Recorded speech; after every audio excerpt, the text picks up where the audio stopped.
Hi folks, so today I wanted to talk about some of the records I've bought over the last few months that I haven't made a video about. It's a decent amount. A lot of them are Beatles records, of course, because I like to collect Beatles records, but I think there's a decent variety here. So let's get started with this one right here. This is the Miseducation of Lauryn Hill. This is her first and only studio album, and it is probably the best hip-hop record of all time, though there are a lot of strong contenders, and I've wanted this on vinyl for a while, and I finally got it a few months back. So here it is, the Miseducation of Lauryn Hill.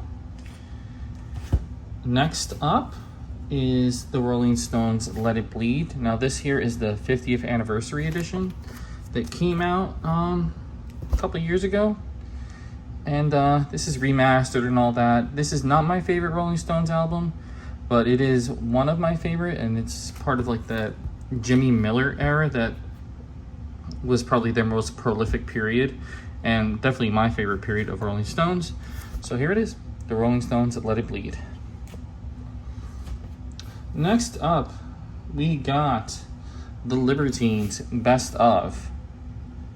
This is like their greatest hits, which is kind of funny because at the time that this was released, they only had 2 albums and a bunch of like singles and stuff. So they had like B-sides or whatever, but I don't think enough material to come out with the greatest hits. But at that time, well, at the time of this release, they had broken up, and I don't think there really was any talks of them really getting back together. They eventually did and released another album. But that was 8 years ago now, so maybe they are officially done. Though they are on tour, aren't they? Either way, this is their greatest hits, and this album I'm going to show you really quick. This is a red record, which looks very cool. So let me just show you guys. So red vinyl. I'm a sucker for colored vinyl. Excuse me. So there it is, the Libertines' Best Of.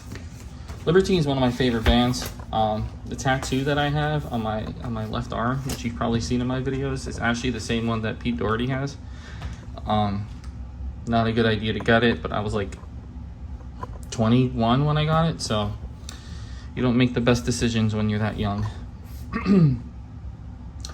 Okay, so next up is Ready to Die by the Notorious B.I.G. Also a contender for the greatest hip-hop album of all time. And this is an anniversary edition, and the records are silver. Let me show you really quick.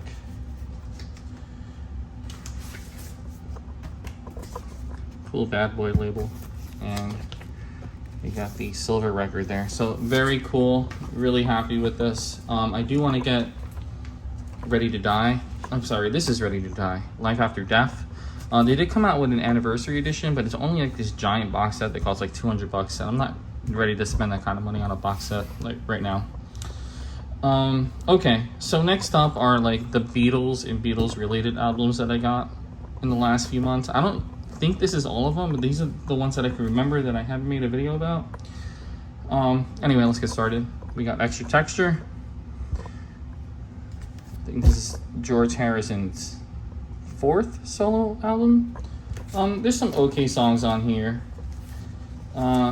He at this time was kind of, I don't think he was in the best place in the world, and here's the label, which I think is really cool.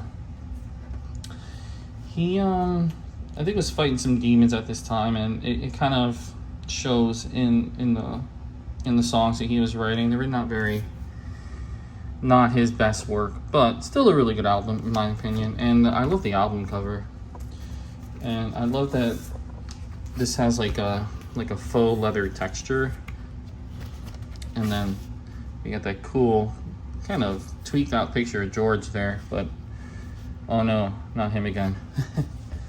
And here's a cool picture of him on the back, looking very 70s, very 70s. So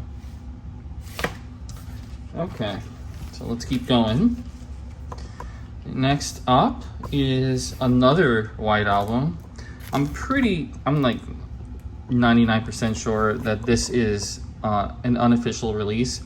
So this is a digital metal master, but this is on white vinyl, and it doesn't have the Apple. It has like Parlophone, late Parlophone labels on it. So the 2-box, and you can see here that it's white. So I have 2 sets of the White Album on white vinyl, but I'm like very, very, very positive that this is a bootleg. I looked it up on Discogs, blah blah blah, and they don't allow this pressing to be sold on their website. So that is a pretty clear indicator that this is unofficial, but that's okay. It's still fun to have, and it is a copy of the digital metal master, which I've wanted for a while and can't really find for a decent price. I don't know if it sounds the same as that, but it's still fun to have. I didn't pay that much for it. I think I paid like $25, so no big deal if it's not real. Okay, so next up is a real digital metal master, and this is Sgt Pepper. There's the record with the Parlophone. And I'm not gonna open this up because we all know what Sgt Pepper looks like. What's interesting though is that not only does it have a spine in the normal everyday spine place, it has one on the top too, which I don't think I've seen before. You can see it there, it says Sgt Pepper right there. So I think that's pretty cool, and this does sound very good, though I'm not a big fan of the original stereo mix of Sgt Pepper. If I'm gonna listen to a stereo mix of Sgt Pepper, I'll listen to the 50th anniversary, because that's essentially the mono mix in stereo, so you kind of get like the best of both worlds. So, but still, I really like this. Okay, next up, I got this for a relatively good deal, and it's in almost perfect shape. It does have some blemishes on it, but that's okay. We got with the Beatles in mono, with the sticker. This is still affixed to the record, and I got this for like 80 bucks, which is not bad because these usually go for at least over 100 bucks. The only issue is that this bit right here is a little squished, but that's okay. I'm still happy to have it. It has everything: the sticker, it has the pamphlet that tells you about the songs and all that. So 80 bucks. Oh, and it still has the shrink wrap on it, like the original shrink. So that's neat too. 80 bucks for this, not bad.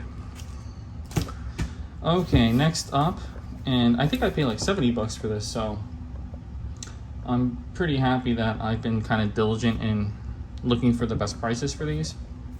We got Please Please Me, and this is the mono, the 2014 mono, just like the one I just showed you.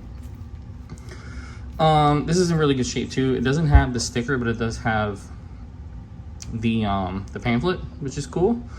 And I'm not sure if it came from a box or if it was individually sold, because that would the ones that came from the box obviously did not come with these stickers, and maybe that's why I didn't come with it. But I'm happy to have this. I have almost all the mono pressings at this point. I'm just missing Magical Mystery Tour, Help, A Hard Day's Night, and Beatles for Sale. So I have 6 of the 10 and mono masters. So I'm gonna keep looking for them at a good price. If I can find them for less than $100, that's awesome. Magical Mystery Tour sells right now for close to $250, so that might be a challenge, but I am tenacious. Okay, and this is the final one, and this is the Deca tapes, and this has the complete, well, I don't know if it's complete, but I think it has all of them on here. And this record sounds really good, and it's cool to have on vinyl. And this is on Dole Records, or DOL, so not an Apple product. Apple Records, not like my computer. And it has the whole Ginsberg on here, so very cool to have. there's some really cool performances on here. I really like George's songs on here, like the Sheik of Araby and Three Cool Cats. I think Three Cool Cats is probably my favorite on here. John, Memphis, he sings really well, but Money, not a good job on Money. Yeah, I really don't like this version of Money on here. But still, historically, awesome to have. And very cool cover with Pete Best on there. And the boys in their leather outfits. So, yeah. I'm going to put this here for the closing shot. And, oh, no, that made me look stupid. There we go. Anyway, that's all I have for now. I'll make another video with pickups, hopefully soon. But recently, the local record store that I went to, not recently, it's been like a year, they closed. So all my record shopping is mostly happening online. So I'm not really buying as much, except for, you know, like what I'm specifically looking for. When before I would just like dig for stuff and hopefully find cool stuff. That's not really the case anymore. So yeah, anyway, that's it for now. Thanks for watching.